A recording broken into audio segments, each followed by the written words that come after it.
Mandar café, vou. Café não costuma falhar.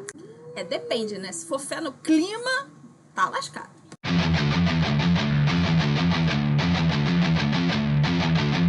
Olá, eu sou Daniele Jesus e finalmente voltamos com o quadro Agenda Verde! Que satisfação, aspira. Disparado, esse é o melhor quadro do canal, modéstia à parte. Porque ninguém trata do que nós tratamos aqui.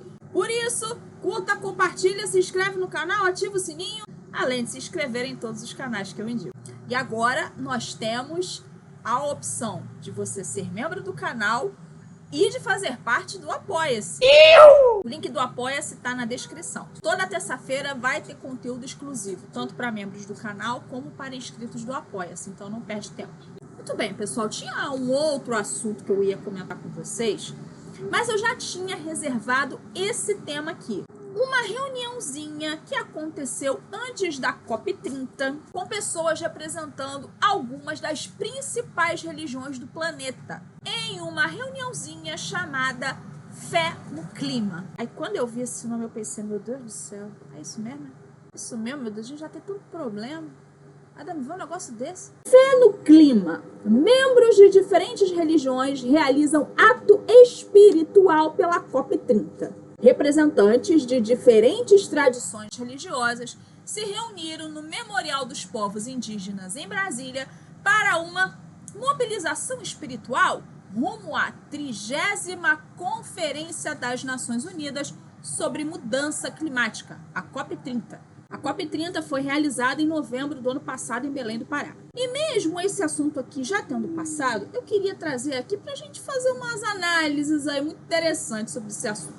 Reunidos em um círculo, sob a concha acústica de concreto projetada por Oscar Niemeyer, localizada no interior do Memorial dos Povos Indígenas, os participantes compartilharam de que maneira suas religiões abordam as questões da natureza e a relação do ser humano com ela, chamando todos à ação diante da emergência climática das mudanças. O Fé no Clima 2025 é uma parceria entre o Instituto de Estudos da Religião, o ISER, o Centro Brasil no Clima e o Fórum Brasileiro de Mudança Climática. Daqui a pouquinho eu vou mostrar para vocês o que é esse ISER, já já.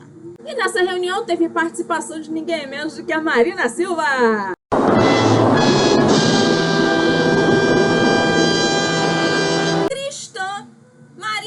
Um texto bíblico sobre Abraão para indicar a dificuldade que se enfrenta para, juntos, agirem no combate à mudança climática. Não, você é burro, cara, que loucura. Aí Abraão tá lá, sossegadinho, no paraíso, esperando pelo retorno de Jesus Cristo.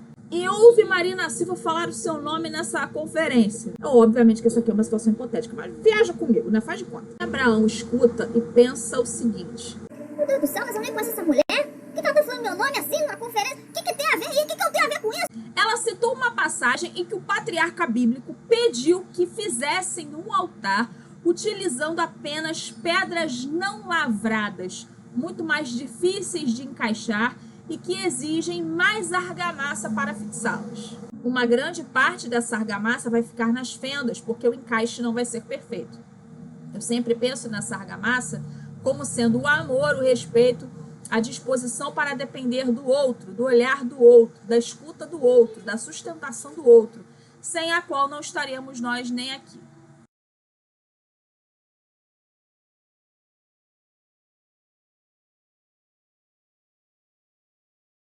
Abraão, vou deixar para você responder, tá? Como eu disse, representantes de várias vertentes religiosas estiveram presentes. E teve uma representante da Umbanda, Mãe Cícera de Oxum, do Templo Rosa Branca. Conforme Mãe Cícera, na Umbanda, a questão da natureza é primordial porque é dela que vêm os santos.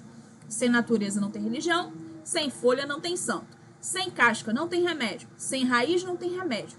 A floresta, a natureza, guarda fielmente os nossos deuses. Vocês prestaram atenção nisso que ela falou? Guardem essa informação. Ela é muito importante para o que eu vou falar mais para frente no vídeo. Em outra matéria, realizada por uma ONG chamada Agência Nossa, diz o seguinte: líderes religiosos realizam ato por enfrentamento à crise climática. O evento reforçou a necessidade de uma pausa global, um momento simbólico para que a humanidade possa desconectar das artificialidades e reconectar-se com a Terra, com a diversidade de saberes e com a espiritualidade que habita em cada indivíduo. Peço que vocês guardem todas essas informações que eu trago aqui, que falam sobre espiritualidade, terra e indivíduo. Aí é claro que o herege mor da nação tinha que estar presente, né? Caio Fábio. O pastor Caio Fábio, pastor de Cabrito, reforçou passagens bíblicas que ressaltam o papel do ser humano como guardião da nação, enquanto a estudante de rabinato Ida Katz apontou para textos sagrados que alertam sobre a devastação causada pela ambição desenfreada. Eu não vou comentar as falas do Caio Fábio, porque eu e 98% dos evangélicos estamos por aqui com este sujeito. Então, deixa ele pra lá. Omar Laquis lembrou ensinamentos milenares do Alcorão, livro sagrado do islamismo, sobre proteção ambiental, como o Cinturão Verde de Medina, uma das principais áreas protegidas da história, estabelecida pelo próprio Maomé. Agora vamos falar sobre o Instituto ISER. O ISER é um Instituto de Estudos da Religião. Quando você ouve esse nome, você pensa assim, poxa, eles estudam sobre o impacto da religião na sociedade? Eles estudam quais religiões diferentes? O que eles fazem da vida? Esse instituto tenta empurrar progressismo goela abaixo em todas as religiões possíveis e imagináveis, até aquelas que ainda vão existir. Porque quando você abre o site, é lacração all the time. É o tempo inteiro lacração. Na parte do site onde está falando sobre a conferência Fé do Clima, eu abri e eis que me apareceu o seguinte. Aparece um site, fenoclima.org.br. Aí lá embaixo, na parte guias, quando a gente clica, aparece o seguinte. Vários exemplares, vários guias da conferência Fé no Clima para cada uma das principais religiões. Tem para budismo, catolicismo, evangélicos, islã, judaísmo e religiões de matriz africana. Bom, eu como evangélica que sou, fui lá na guia, no panfleto direcionado ao público evangélico. E aí o primeiro artigo que aparece logo de cara é A Terra é Nossa Mãe. Que coisa absurda. Isso aí que você disse é tudo burrice. Ai, meu Deus, já tô prevendo já. Ai, Deus. A Terra é um ser vivo, possui espírito como toda a sua natureza. É senciente, tem consciência, é sagrado. O outro artigo se chama Encantamento e Cuidado da Criação. Este foi escrito por uma pastora. Quando você começa a ler, parece que não tem nada demais, até que chega nesse pedaço aqui. Quem tem fé no clima se ocupa da criação divina, entendendo-se responsável por tudo aquilo que Deus colocou sob nossos cuidados. Então, é que assim, Deus não mandou a gente ter fé no clima, não. Deus mandou a gente ter fé no Filho dele, nosso Senhor Jesus Cristo, que foi ele que morreu pelos nossos pecados, não a Mãe Terra. É claro que é nosso papel cuidar da natureza, cuidar do meio ambiente, mas não é nosso papel ter fé no clima, meu Deus do céu.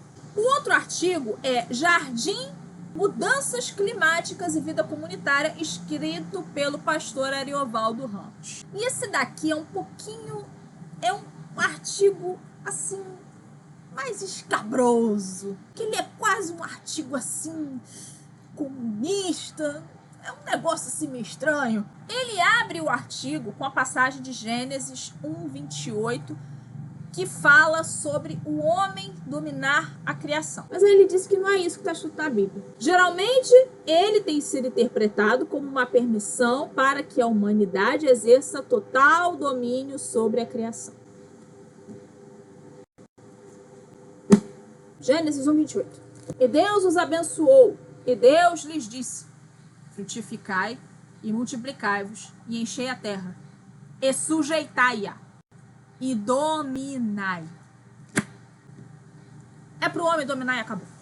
E ele ainda disse que o Éden, o Jardim do Éden, era um modelo comunitário. Desculpa, eu tô rindo porque eu não me aguento. Eu juro que eu não me aguento com essa gente que tenta enfiar comunismo, ideologias em tudo, até mesmo na Bíblia. Não. Presta atenção. Deus descia todas as tardes no jardim. Mas não era para conversar com a arvorezinha, com a girafinha, com elefantinho, com leãozinho. Deus descia para conversar com o ser humano, porque Deus queria ter comunhão com o ser humano e não com a árvore. É tão difícil de entender isso, né? Pelo amor de Deus. Agora, para explicar tudo que a gente leu até aqui, o Império Ecológico de Pascal Bernardin.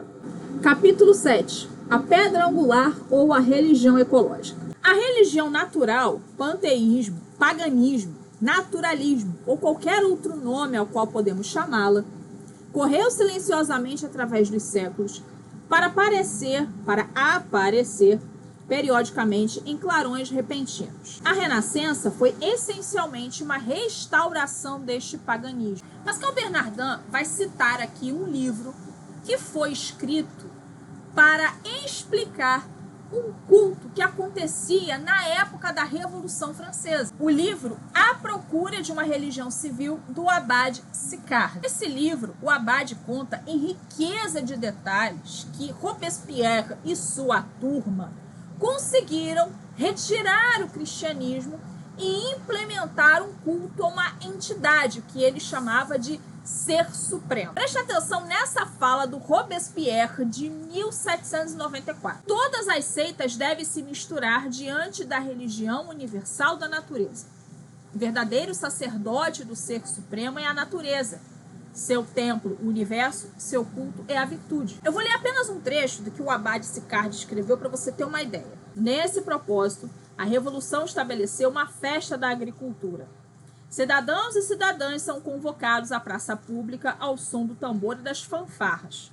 Lá se ergue o altar da pátria, perto do qual ficava uma charrua, ornada com folhas e flores, puxada por bois e cavalos. Resumindo, o Abade conclui, uma verdadeira ressurreição de não sei qual naturalismo panteísta, que, como muitas vezes depois, foi a ocasião de verter rios de sangue. E aí, desde a Revolução Francesa, o objetivo é retirar o cristianismo da jogada e implementar o panteísmo. Isso em doses homeopáticas. E eu já mostrei diversas vezes aqui no canal o seguinte, que documentos da ONU, da Unesco e de tantos outros tentáculos que pertencem à ONU, culpam o cristianismo pela tal destruição do planeta e têm o objetivo de implementar uma religião ecológica global.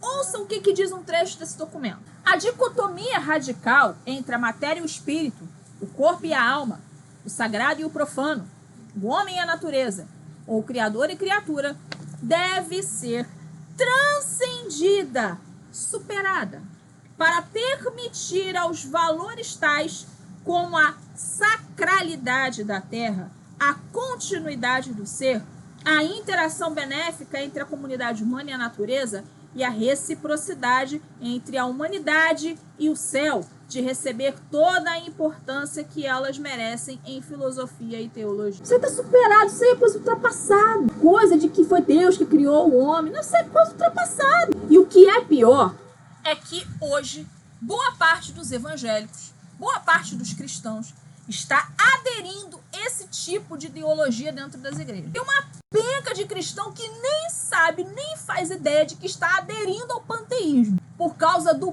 culto panteísta que existe em tudo quanto é lugar, que as pessoas nem fazem ideia de que estão se sujeitando a isso. Quando se fala, por exemplo, muito mais de proteger o meio ambiente do que evitar abortos ou evitar violência contra a mulher ou coisas do gênero, é porque tem alguma coisa errada na sociedade. Muito bem, pessoal, esse foi o vídeo de hoje. Eu espero que vocês tenham gostado. Não se esqueça de curtir, comentar, compartilhar, se inscrever no canal, ativar o sininho, se inscrever em todos os canais que eu indico e ser membro do nosso canal ou se juntar ao Apoia-se. É isso aí, pessoal. Um abraço a todos. Fiquem com Deus. Até a próxima. Tchau, tchau.